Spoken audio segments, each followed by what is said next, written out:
O comunicado dos bancos entregue ao STF e ao Banco Central na manhã de hoje, quinta-feira, 21 de agosto, não foi recebido como uma notificação, foi recebido como uma declaração de guerra, um ato de traição da mais alta ordem. A reação no gabinete de Alexandre de Moraes e de Flávio Dino, segundo nossas fontes no Supremo, foi de uma fúria apoplética.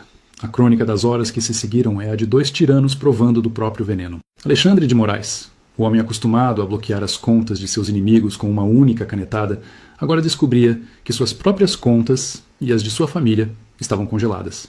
Ele, que por anos ignorou o direito à propriedade, agora via sua própria propriedade ser bloqueada. A ironia era brutal e, para ele, inaceitável. Sua primeira reação instintiva foi a de usar a força. Ele teria convocado uma reunião de emergência com a ala radical da corte, com a intenção de expedir, ainda hoje, um mandado de prisão contra os presidentes dos 5 maiores bancos do país, sob a acusação de formação de cartel e atentado contra as instituições. Ele queria prender os banqueiros, mas pela primeira vez sua fúria encontrou um muro intransponível, a realidade. Seus próprios colegas, mesmo os mais alinhados, teriam alertado para a loucura de tal ato. Presidente, teria dito Flávio Dino mais cauteloso, se o senhor prender os presidentes dos bancos, o sistema financeiro do país quebra em 1 hora. O caos será total. A culpa recairá sobre nós. Será o nosso fim. Até mesmo Gilmar Mendes, o pragmático, teria entrado no circuito, explicando a Moraes que a jogada dos banqueiros foi genial. Eles não estavam agindo como rebeldes, mas como cumpridores da lei internacional.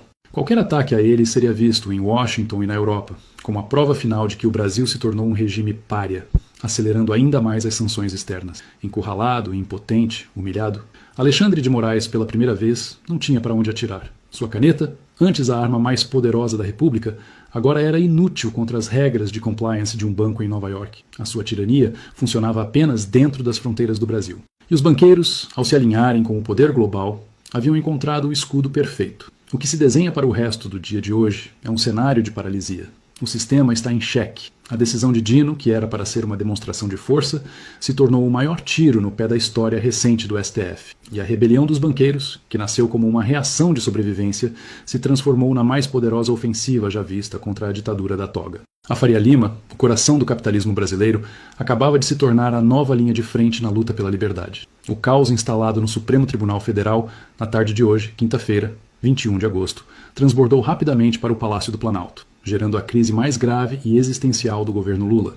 A notícia de que os 5 maiores bancos do país, em um ato coordenado, haviam congelado os bens de Alexandre de Moraes e Flávio Dino, foi recebida não apenas como um ataque ao judiciário, mas como um checkmate contra o próprio executivo. Fontes de nossa equipe no Planalto descrevem um cenário de pânico total.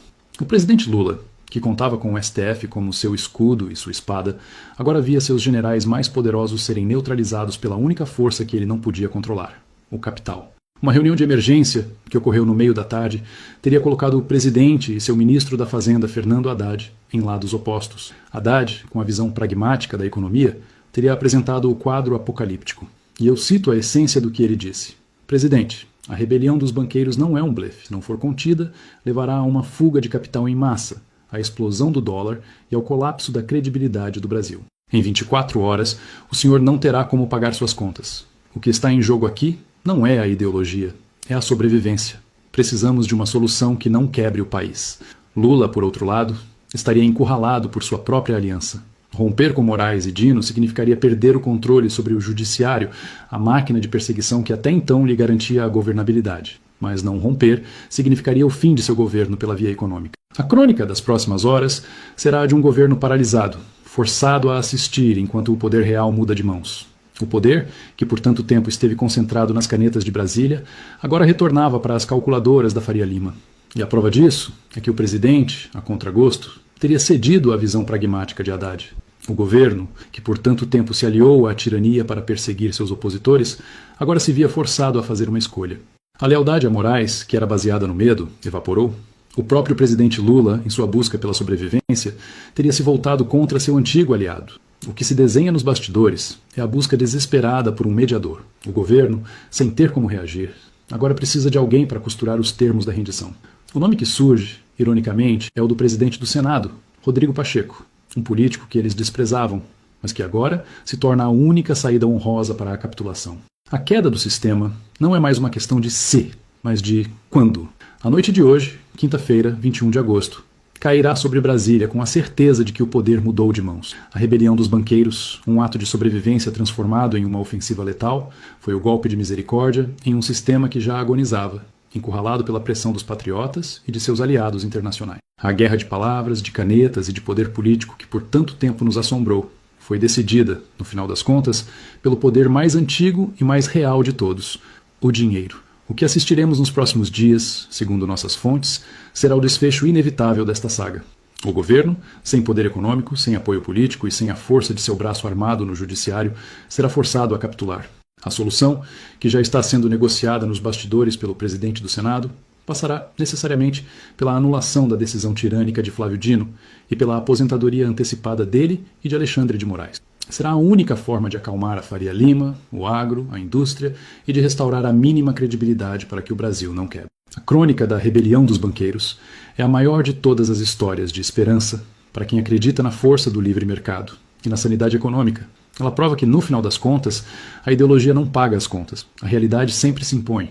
E a realidade é que o Brasil é muito maior que os delírios de poder de um pequeno grupo de burocratas em Brasília. O poder de Brasília, com suas canetas e suas togas, é, na verdade, um gigante com pés de barro. Ele parece invencível, mas depende, para sua sobrevivência, da energia vital que emana do verdadeiro Brasil.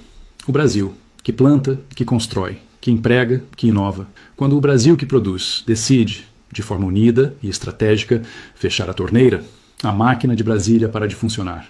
A lição que fica deste evento é a de que a tirania tem um calcanhar de Aquiles, o dinheiro. Quando a fonte seca, o poder evapora. A união de todas as forças produtivas do país, o campo, a indústria e, finalmente, o mercado financeiro, criou uma muralha intransponível contra a qual o autoritarismo se estilhaçou. Se o que revelamos hoje te mostrou que a noite está, de fato, chegando ao fim e que a aurora de um novo Brasil, mais livre e mais próspero, está finalmente chegando, então nosso trabalho valeu a pena. A batalha foi vencida não com armas, mas com a força inabalável do capital e da lógica. Para continuar na linha de frente, acompanhando a reconstrução do nosso país, sua participação é nossa maior arma.